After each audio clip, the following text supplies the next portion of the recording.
Hi, Lisa Workman here, clinical exercise physiologist, here with another installment of physical activity quick plays. These quick plays are all about just giving you little hints and tricks to help you with your physical activity routine.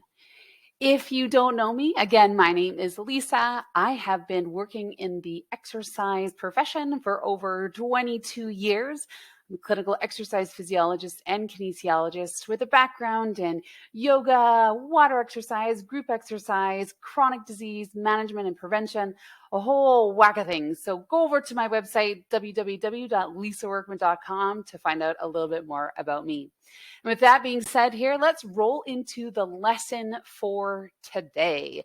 Now, today's lesson might be something you already know about, and maybe not. It is something that's fairly common, and I'm starting this video with the basics. There will be a part 2 to this video series, so hold tight. That'll come shortly, which will give you a bit more advanced. So let's see. Do you know about the FITT formula?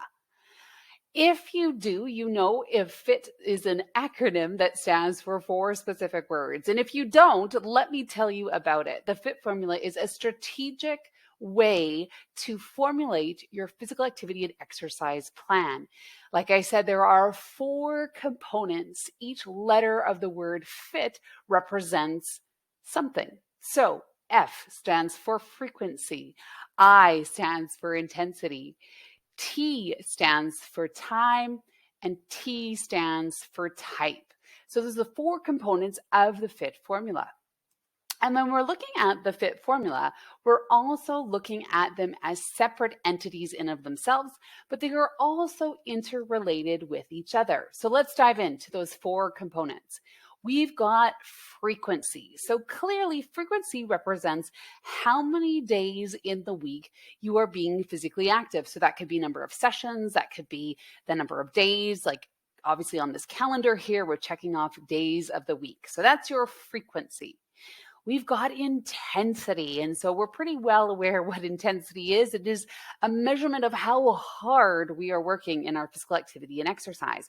And these can be measured in objective as well as subjective ways, which obviously is not in the breadth of this video, but something that I will share one day on these physical activity quick plays.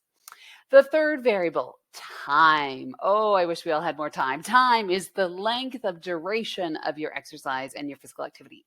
So we can measure this in seconds, we can measure this in minutes, we can measure this in hours. Typically, we do it in minutes, but in some interval-based exercise programs, we might start looking at seconds and how many seconds we're being physically active. So time being the third component of a FITT formula. And then finally, the last one is type. And so what physical activities do you choose? These are going to be heavily dictated by your preferences, as well as your interests, as well as potentially what you have access to. So I did mention that there interrelationship between some of these variables. So if you can imagine, you are taking a group exercise class, maybe it's for 45 minutes. That's going to dictate the time in your physical activity plan if you take a specific structured program. So you can see how time and type are going to be related to each other. As well as if you are taking a program, maybe it's only offered once or twice a week. So that's also going to impact the frequency component of the FITT formula. So just for example, that's how those variables are separate entities, but they're also interrelated. They have a relationship with themselves. So here's my quick play recap. Just remember that the FITT formula is a systematic way to formulate an exercise or physical activity plan. And P.S., that's something I can help you with. It is an acronym that stands for frequency, intensity, time, and type. And they are independent components that we need to think about, but they are also interrelated. So we can't forget that they influence each other within the formula. So nothing is done without some insight to action. So I have a simple handout for you to go through. It is the My FITT Formula handout. You can see the link here on the presentation. Just simply go there and you will find that PDF for you to download. And I highly, highly encourage you to sketch out a plan for yourself using the FITT formula to your advantage. If you want a little bit more, I definitely have a free resource for you. I have my free mini online course, the Assess program. So if you want to dive in a little bit further and go a bit beyond your FITT formula, please do check out that free resource for yourself.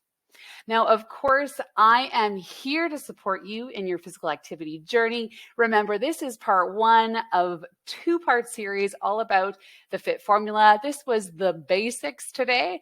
We're going to take it up a notch in the next video. So I hope I will see you there.